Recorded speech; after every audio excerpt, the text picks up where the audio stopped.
gardening is winding down, except for a few strays. Alright, we dug potatoes out here a few weeks ago. And I guess we didn't get them all, because look, we've got a new potato crop growing up.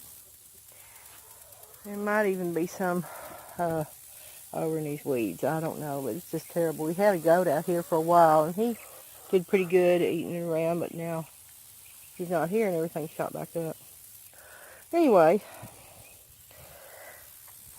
I don't know if many people realize it, but potatoes are considered perennials because of this.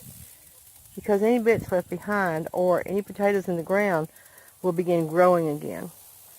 So, what I'm thinking is that anything that survives the winter will probably give us another small potato crop in the spring. So we're not going to till this up. Now the other thing that's out here, let me get through these humps. I've planted sweet potatoes. Do you remember? I'll link back to the video where I planted these. And the vines are all the way up through there. I've got like 3 or 4 little short rows. Look, there's a potato. Let's see if I can zoom in on that. Yeah. Right there. There's a potato out here growing in amongst the sweet potato vines. Now, what I'm wanting to do is in the next couple of days, I want to trim off some of these vines and use the leaves, because sweet potato vines, the leaves are edible. Just like any green, like spinach or any other kind of green that you'd want to eat. Sweet potato leaves are edible.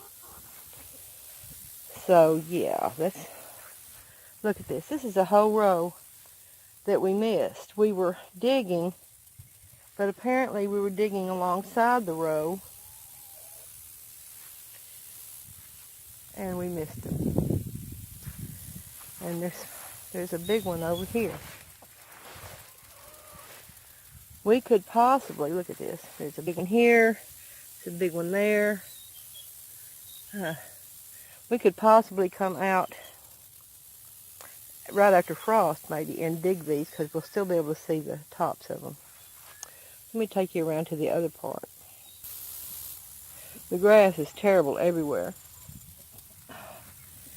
I was gone for almost the whole month of July, 3 weeks of it anyway. And gone again and gone again. And there's only so much you can do in the garden when you're not here. So grass and weeds is taking over. But anyway, this is the Peruvian beans. This is store-bought beans, just dry beans. And I planted them and they're growing. And I did see some blooms on them. This is sugar pie pumpkin. And I don't know if it's going to make it past frost or not, but see, I just saw, where is that? Look, right there. Right there is a little pumpkin. And there's another one.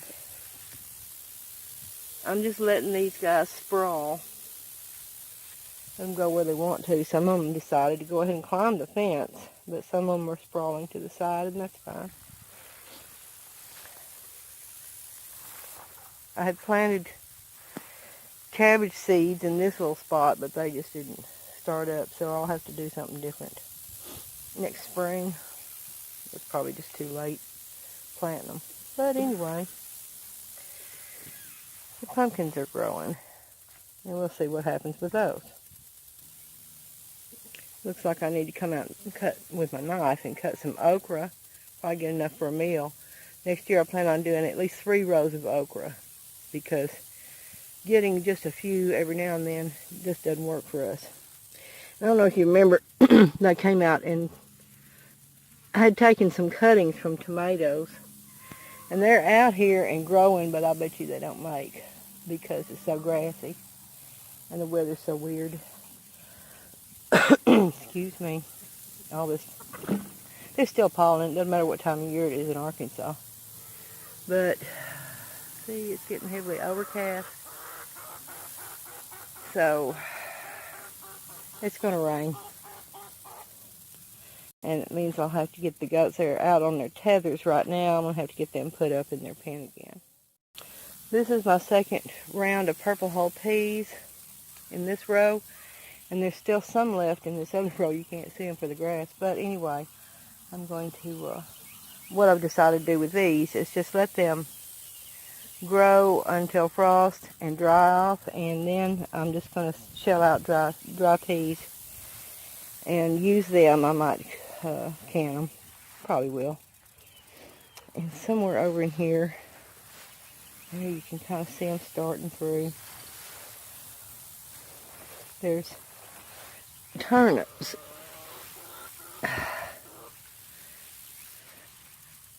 See, it's not bad looking.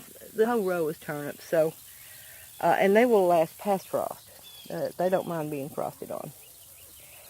So when frost gets this stuff knocked down, the grass, then I can come out here and start dealing with turnips.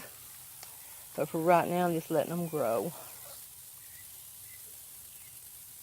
Now, I'm not going to, I'm telling you, you have to have gloves on to pick out here now these days.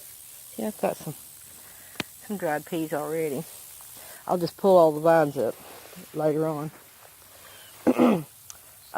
We're still getting a few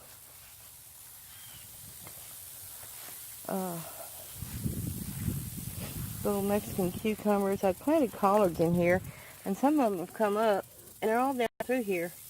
But the grass has got them choked out, I think. Anyway, we've got Mexican cucumbers, and you can't really see any right now, but we've picked several rounds of them. I've pickled some. They're really good. They're really good alone, just raw. They have kind of a lemony taste. And some of the tomatillos. We've still got some tomatillos coming on. But let me show you the reason why I don't come out here and pick barehanded anymore.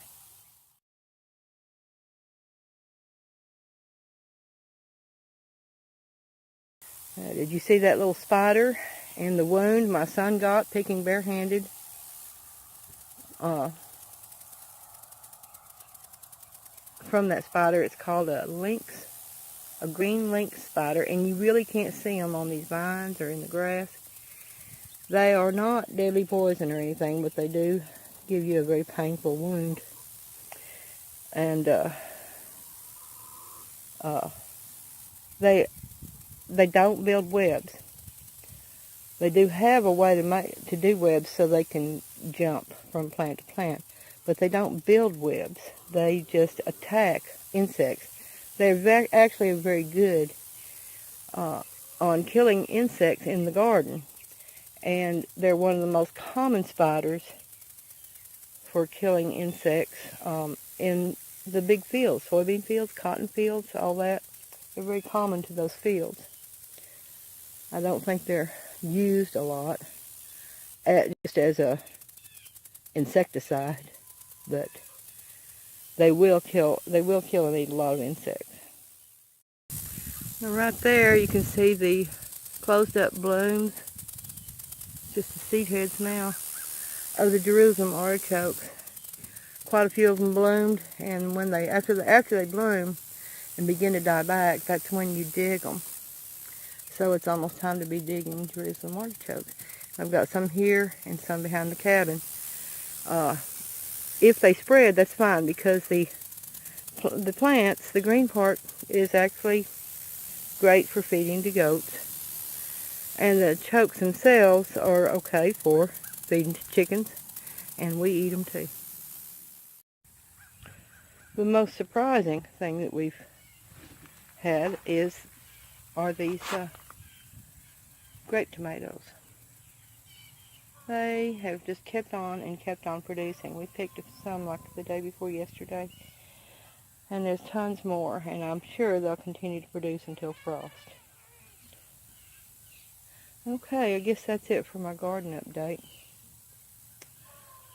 Thanks for watching. Be sure to like, share, and subscribe, and don't forget to leave me a comment. Tell me what you think.